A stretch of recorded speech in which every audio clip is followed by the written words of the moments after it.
रटते रहो जब लगी घट में प्राण, कबहू तो दीन दयाल के भनक पड़ेगी कान। राम नाम के प्रेमी जनों से हमारा यही कहना है, जब तक देह में प्राण है, जब तक राम नाम का जाप करते रहो। दिन रात रटन करते करते कभी न कभी भगवान आपकी सुनवाई जरूर करेंगे। आप सब विश्वास रखिए, जरूर करेंगे। राम नाम एक ऐसा धन है सज्जनों, जो कभी खत्म नहीं होता। इस लोक में और परलोक में आपको माला माल बना देगा। तुलसी सब जग निर्धना, धन बनता नहीं कोई, धन बनता सोई जानियो, या के राम नाम धन होय। धर्म प्रेमी बंधुओं, जिसके पास राम नाम की पूंजी है, वही व्यक्ति संसार का सबसे धनी आदमी है। मान लो किसी ने पैसा ज्यादा कमा लिया तो कौन सा बड़ा काम कर लिया।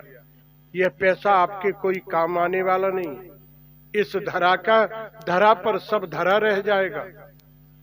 और काम में कोई आपको नुकसान होता है तो हो जाने दो, लेकिन भगवान के भजन में नुकसान मत होने देना। भगवान को हर समय याद रखते हुए काम करने की आदत बना लेनी चाहिए। चलते फिरते, उठते बैठते, खाते पीते, सोते जागते, हर क्षण याद करते रहो, कभी भी भूलना नहीं। ऐसा मन में विचार करते रहना चाहिए। हम चलते हैं तो मानो भगवान हमारे साथ में चलते हैं, हम बैठे हैं तो भगवान हमारे साथ में बैठे हैं, हम सो रहे हैं तो भगवान हमारे साथ में सो रहे हैं, हम खाते हैं तो भगवान हमारे साथ में खा रहे हैं। इस तरह भगवान को हर वक्त निकट देखना। इस तरह भगवान को हर वक्त निकट देखना चाहिए,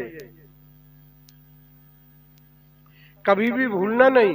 भगवान निराकार रूप से तो सब जगह व्यापक है, किंतु अपने इष्ट देव के रूप में, साकार रूप में, भगवान को शिव के रूप में, विष्णु के रूप में, श्री राम के रूप में, श्री कृष्ण के रूप में अपने अत्यंत निकट देखना चाहिए।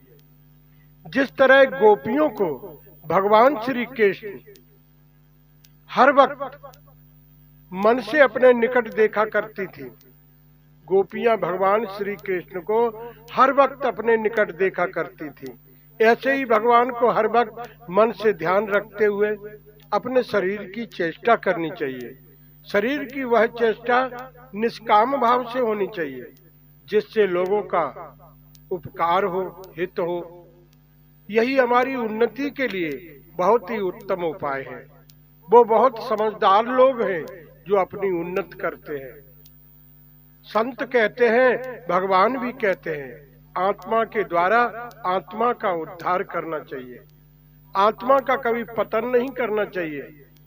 जिस काम को आप उत्तम समझते हैं उसका तो उपार्जन करना ही चाहिए, और जिस काम को आप बुरा समझते हैं उसके नजदीक नहीं जाना चाहिए। यही अपनी उन्नति करना है। जिस काम को आप बुरा समझते हो, खराब समझते हो, फिर उसी काम को करें, यही आपका पतन है, यही आपकी रुकावट है। जिस काम को आप उत्तम समझते हैं उस काम में देरी नहीं करनी चाहिए। जिस काम के लिए हम संसार में आए हुए हैं उस काम को अतिशीघ्र ही कर लेना चाहिए। जो इस काम में हमारी मदद करता है वही हमारा मित्र है, वही हमारा बंधु है, वही सखा है। जो परमात्मा की प्राप्ति में हमारी मदद करता है, सबसे पहले हमें ये ध्यान रखना चाहिए हमारा ये मन क्या कर रहा है। ये बात बहुत ध्यान में रखना चाहिए कि हमारा ये मन क्या कर रहा है। इसकी निगरानी हमें रखनी चाहिए और अपने मन का सुधार कर लेना चाहिए। और जैसे मन आपका साथ नहीं देता, मन को समझाओ, मन को रोको, मन को अपने काबू में करना चाहिए। मन काबू में करने के लिए क्या करें? अच्छे पुरुषों का संग, अपने ग्रंथों का अध्ययन, सत्संग करना चाहिए, तो आपका मन आपके बस में हो जाएगा। इसमें कोई संदेह नहीं, मैं गारंटी से कहता हूं। आप अच्छे पुरुषों का संग करें और संग न मिले तो अपने ग्रंथों का अध्ययन करें, आपका मन आपके बस में हो जाएगा। हम कोई भी क्रिया करें मन से करनी चाहिए। हमें हर समय सावधानी के साथ इस मन की निगरानी रखनी चाहिए। ये मन परमात्मा को छोड़कर कहीं इधर उधर न जाए, इस बात का ध्यान में रखना चाहिए, तो आपको सफलता जरूर मिलेगी, मैं गारंटी से कहता हूं। ईश्वर ने हमें बुद्धि दी है, विवेक दिया है, ज्ञान दिया है, तो इनका उपयोग ठीक तरह से कर लेना चाहिए। जब तक मृत्यु दूर है, शरीर रोगी नहीं है, देह में प्राण है, उसके पहले ही अपना काम बना लेना चाहिए, जिससे आगे हमें जाकर घोर पश्चाताप न करना पड़े। भगवान का नाम और स्वरूप को हर समय मन से याद रखना चाहिए। श्रद्धा भक्ति पूर्वक निष्काम भाव से भगवान को याद करना चाहिए। ईश्वर की भक्ति भजन ध्यान को सदैव गुप्त रखना चाहिए। ध्यान से समझना, ईश्वर की भक्ति भजन ध्यान को सदैव गुप्त रखना चाहिए, उसे प्रकाशित नहीं करना चाहिए, फिर आपका काम बना हुआ ही समझें। यह मैं आप सबको सार बातें बता रहा हूं। एक बार जीवन में करके देख लेना, आपको वह आनंद की अनुभूति होगी जिसका मैं वर्णन नहीं कर सकता। आप ही हमसे स्वयं बताएंगे जीवन में कैसे जिया जाता है। प्रेमियों, समय बहुत कम रह गया है, उम्र धीरे धीरे जा रही है, समय तो रुकेगा नहीं। हम जिस काम के लिए आए हैं, अगर वह काम नहीं बनाया तो बड़ी भारी मूर्खता है। अगर आज ही मृत्यु आ जाए तो हम ना नहीं कर सकते, हमको जाना ही पड़ेगा। हम जिस काम को आए हुए हैं उस काम को हम नहीं कर पाए, ऐसी परिस्थिति में हम फिर क्या कर सकते हैं। मनुष्य की इंद्रियां, मन बुद्धि ही मित्र है और वही शत्रु है। मन और इंद्रियां यदि जीते हुए हैं तो आपके मित्र के समान है, और नहीं जीते हुए हैं तो शत्रु के समान है। इन सब को अपने काबू में कर लेना चाहिए। मनुष्य शरीर पाकर भी अगर हमने मन बुद्धि और इंद्रियों पर कब्जा नहीं कर सके तो फिर अपनी स्त्री पुत्र भाई बंधुओं पर क्या कर सकोगे। अपने कल्याण की चिंता हमें होनी चाहिए, और जो समय बीत गया उसका सच्चा पश्चाताप होना चाहिए। सच्चा पश्चाताप यही है कि आगे व्यर्थ में समय नहीं बीते, उस काम को जल्दी कर लेना चाहिए। प्रेमियों, शरीर को ज्यादा मोटा तगड़ा बना लोगे तो उस शरीर से भी ज्यादा क्या लाभ होगा। 10 शेर आधा मन मांस ही तो और बढ़ जाएगा, उसकी 2-4 शेर राख ही तो बढ़ जाएगी। ईश्वर ने हमें विवेक दिया है, बुद्धि दी है, उससे विचार कर लेना चाहिए। जैसे मदिरा पान करके मनुष्य पागल की तरह हो जाता है, मदमस्त हो जाता है, यह लोक और परलोक दोनों बिगाड़ लेता है। इतना मदहोश में हो जाता है, कुछ भी समझ में नहीं आता। उसी प्रकार लोग माया रूपी मदिरा का पान करके मदमस्त होकर संसार में विचर रहे हैं, और उनको अपना पराया भी नहीं दिखाई देता। विशेषकर अपना हित भी नहीं समझते कि हमारा कहां पर हित है, कहां पर अनहित है। कितनी लज्जा की बात है, कितनी दुख की बात है सज्जनों। किंतु जो समय बीत गया वह तो बीत ही गया, लौटकर वापस नहीं आ सकता। लेकिन अब बचे हुए समय को सार्थक बनाना चाहिए। बनाना चाहिए कि नहीं बनाना चाहिए? अरे कम से कम बोलो तो। बनाना चाहिए, जिससे आगे जाकर हमें घोर पश्चाताप न करना पड़े। बाबा तुलसीदास जी भी कहते हैं, सो परत्र दुख पावई सिर धुन धुन पछताए, कालहि कर्म ईश्वर है मिथ्या दोष लगाए। अपनी आत्मा का कल्याण नहीं करने वालों को,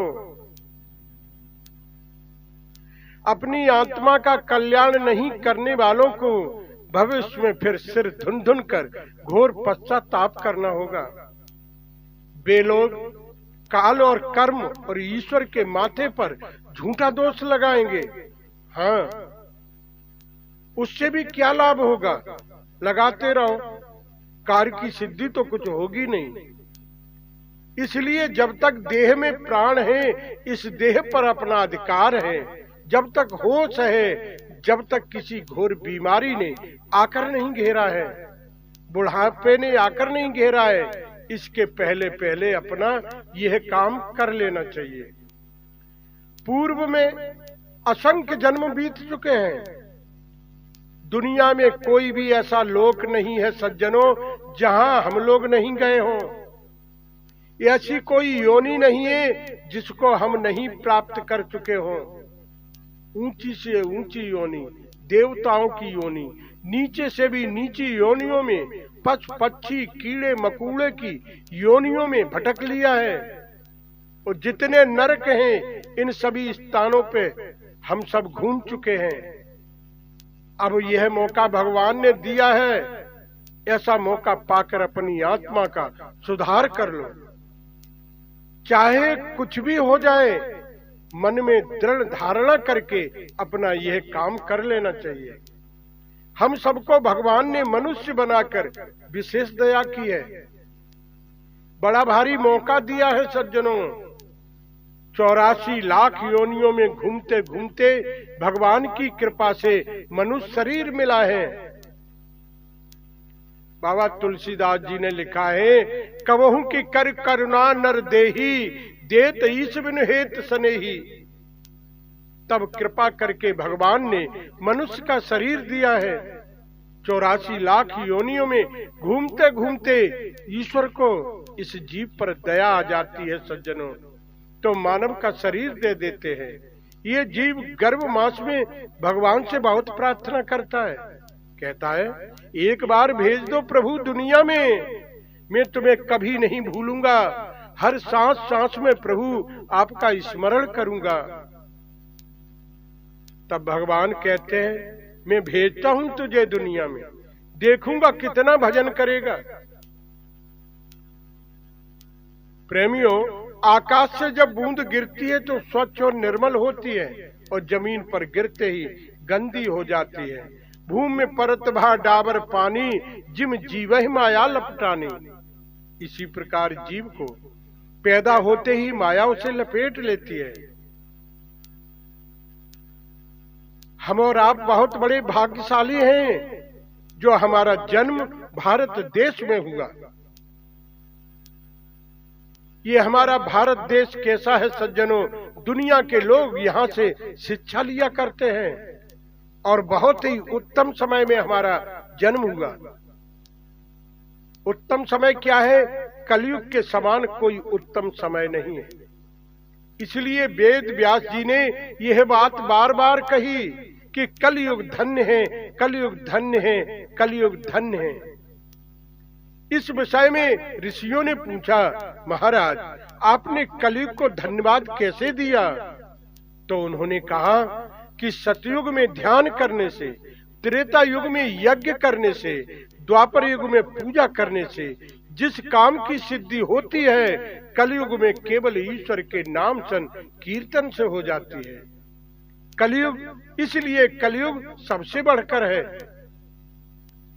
दूसरी विशेष बात यह कही कि कलयुग में बहुत से अवगुण भरे हुए हैं। यह कलयुग अवगुणों की खान है सज्जनों, किंतु इसमें एक विशेष गुण है। कौन सा? कि कलयुग में जो भगवान की भक्ति करता है वह संसार सागर से पार हो जाता है। तीसरी बात विशेष ये कही कि सतयुग में 10 वर्ष साधना करने से, त्रेता युग में 1 वर्ष साधना करने से, द्वापर युग में 1 महीना साधना करने से जो कार्य की सिद्धि होती थी, उस कार्य की सिद्धि कलयुग में 1 दिन में हो सकती है, 1 दिन में हो सकती है। इसलिए ये यह युग भी बहुत अच्छा है। ऐसा मौका मिलने वाला नहीं है। जब ही तो लिखा बाबा तुलसीदास जी ने, कलयुग समयुग आन नहीं जो नर करें विश्वास, गाय राम गुण गण विमल भव तरें बिनहि प्रयास। संत तुलसीदास जी कहते हैं कि यदि कोई विश्वास करे तो कलयुग के समान कोई युग नहीं है। कलयुग के समान कोई दूसरा युग नहीं है। मनुष्य भगवान के विमल गुणों को गाकर बिना ही परिश्रम के भवसागर से पार हो जाता है। हम सब लोगों पर सब प्रकार से भगवान ने कृपा की है, दया की है, फिर भी हम अपनी आत्मा का कल्याण नहीं करें तो हमारे लिए बहुत ही लज्जा और शर्म की बात है। पूज्यपाद बाबा तुलसीदास जी लिखते हैं, जो न तरे भव सागर नर समाज यश पाए, सो कृत निंदक मंद मत आत्मा हनगत जाए। जो पुरुष मानव शरीर को पाकर भव सागर के पार नहीं हो पाता वह मूर्ख है, निंदा के योग्य है और आत्महत्या करने वालों की दुर्गति को प्राप्त होता है। इन सब बातों पर ध्यान देकर अपनी सारी शक्ति इसी काम में लगा दो। अपने पास जो भी है यानी तन मन और धन सब इस काम में लगा दे। यदि गफलत में रहोगे तो उसका नतीजा खराब होगा। सज्जनों, इस बात को सोचकर तेजी के साथ साधन करना चालू कर दो। ऐसा मौका बार बार मिलने वाला नहीं है। अब प्रथम तो मनुष्य का शरीर मिलना ही संभव नहीं है। ये बड़े भाग्य से मिला है। आप बहुत बड़े भाग्यशाली हैं जो मानव शरीर मिला। बड़े भाग्य मानुष तन पावा, सुर दुर्लभ सब ग्रंथन गावा। प्रथम तो मनुष्य का शरीर ही मिलना संभव नहीं है, पर मिल भी गया तो न जाने किस देश में किस जात में जन्म हो, उसका भी कोई ठिकाना नहीं है। जब ईश्वर ने इतनी कृपा की है तो उसका हमें फायदा लेना चाहिए। मनुष्य जन्म मिला है, जल्दी से जल्दी परमात्मा की प्राप्ति कर लेना चाहिए। इससे सारे दुखों का, सारे पापों का विनाश हो जाता है। दुर्गुण दुराचारों का भी एकदम विनाश हो जाता है। सद्गुण और सदाचार अपने आप धीरे धीरे सब आ जाते हैं। करके देख लेना। ईश्वर की भक्ति के प्रभाव से ज्ञान वैराग्य की शक्ति, परम शांति, परम आनंद की प्राप्ति हो जाएगी। मैं गारंटी से कहता हूं। परमात्मा की प्राप्ति बहुत ही सुगम बताई गई है। आप कठिन समझ रहे हैं, बिल्कुल सुगम है। केवल आप अपना संग बदल दो बस। अच्छे पुरुषों का संग करिए, ग्रंथों का अध्ययन करिए, संग नहीं मिल पा रहा है तो, और भगवान का भजन करिए और फिर देख लेना। अब मैं ज्यादा क्या कहूं, आप स्वयं अनुभव करके देख लेना। मैं जो कह रहा हूं आप भी उसका अनुभव तो करिए कि मैं सही कह रहा हूं कि गलत कह रहा हूं। परमात्मा की प्राप्ति बहुत ही सुगम बताई गई है। कर्म योग, ज्ञान योग, भक्ति योग के द्वारा इनमें जिसकी जैसी रुचि हो उसी के अनुसार साधन करके अपना काम बना लेना चाहिए। संसारी सुख के लिए हम दिन रात मेहनत करने में लगे, फिर भी यह हुआ, दिन रात मेहनत करने में लगे हुए हैं और फिर भी हमें कुछ प्राप्त नहीं होता।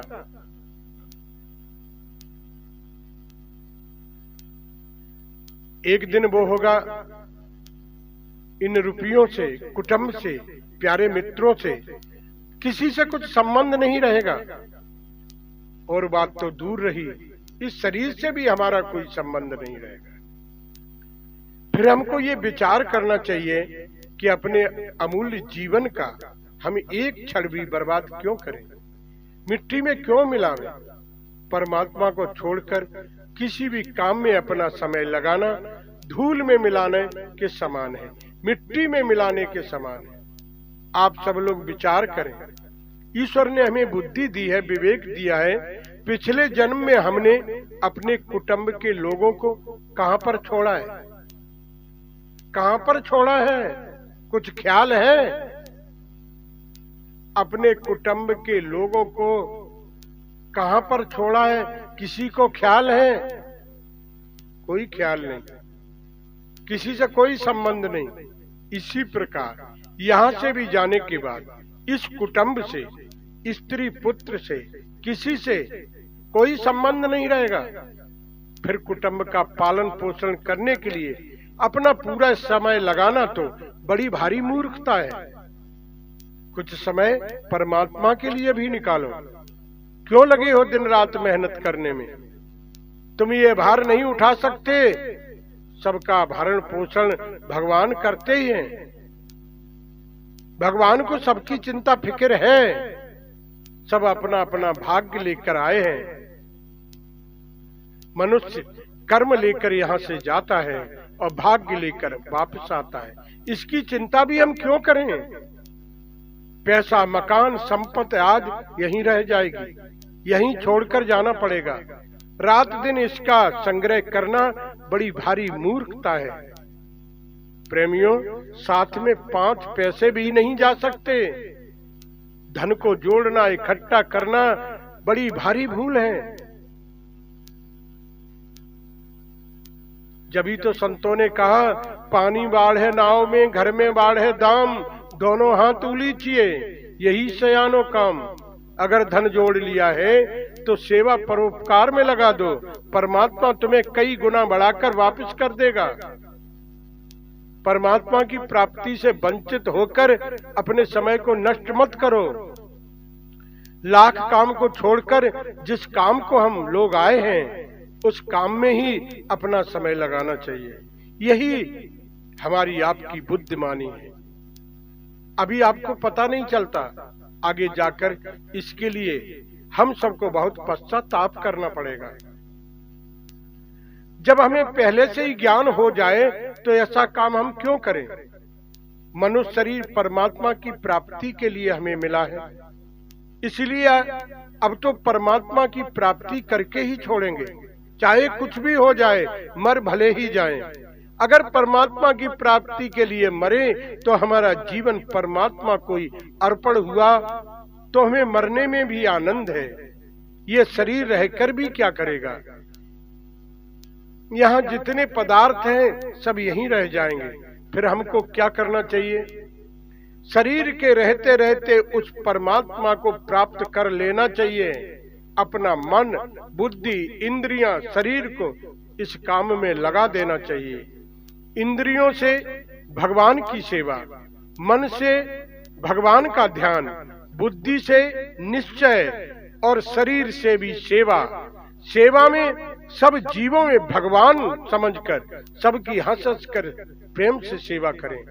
जब यह निर्णय हो चुका है कि कोई भी पदार्थ हमारे साथ नहीं जा सकते, फिर समझना चाहिए कि हम अपने समय को फालतू काम में क्यों बिताएं। यह विचार कर कि मरने के समय क्या चीज साथ जाती है। ये प्रत्यक्ष देखा जाता है कि आदमी जो मर जाता है, मुर्दा है, उसमें मन नहीं, बुद्धि नहीं, अहंकार नहीं और इंद्रियों की शक्ति नहीं। इंद्रियों के स्थान में जो इंद्रियां थी वह नहीं। क्या निकल जाता है? प्राण निकल जाते हैं। लोग कहते हैं प्राण निकल जाते हैं, यानी ये मर गए।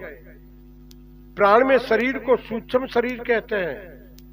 उसी के अंदर इंद्रियां हैं, इंद्रियों के अंदर मन है और मन के अंदर बुद्धि है, बुद्धि के अंदर यह आत्मा है। इस प्रकार इन सब को लेकर ये जीवात्मा कहलाता है। कहने का भाव यह है कि अपनी जो इंद्रियां अपने अधिकार में है, इनसे खूब काम लेना चाहिए और इनको एकदम शुद्ध करना चाहिए। ऐसे ही बुद्धि को भी शुद्ध बनाना चाहिए और इनसे खूब काम लेना चाहिए। अगर हम इन्हें अपने नहीं बना सके तो फिर मनुष्यों में और पशुओं में फर्क ही क्या रहा? भोजन तो पशु भी करते हैं और हम भी करते हैं। रात में पशु भी सोते हैं, हम भी सोते हैं। फिर पक्षियों की अपेक्षा हमारे में क्या विशेषता है? अपने मन को वश में करना चाहिए। हृदय में जो दोष भरे हुए हैं उनको दूर करना चाहिए। हृदय में, बुद्धि में ज्ञान और विवेक भरना चाहिए। क्षमा, दया, शांत क्षमता, संतोष, सरलता। देवी संपदा के जितने लक्षण हैं, जितने गुण हैं, गीता में बताए गए हैं।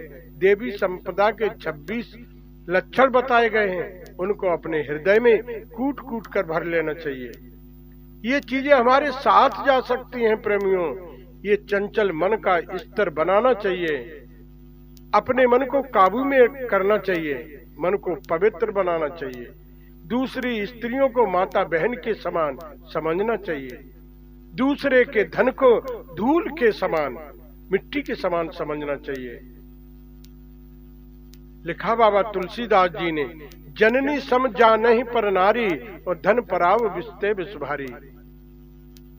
विष तो प्रेमियों आपको एक बार ही मारेगा, और धन आपको कई बार मारेगा।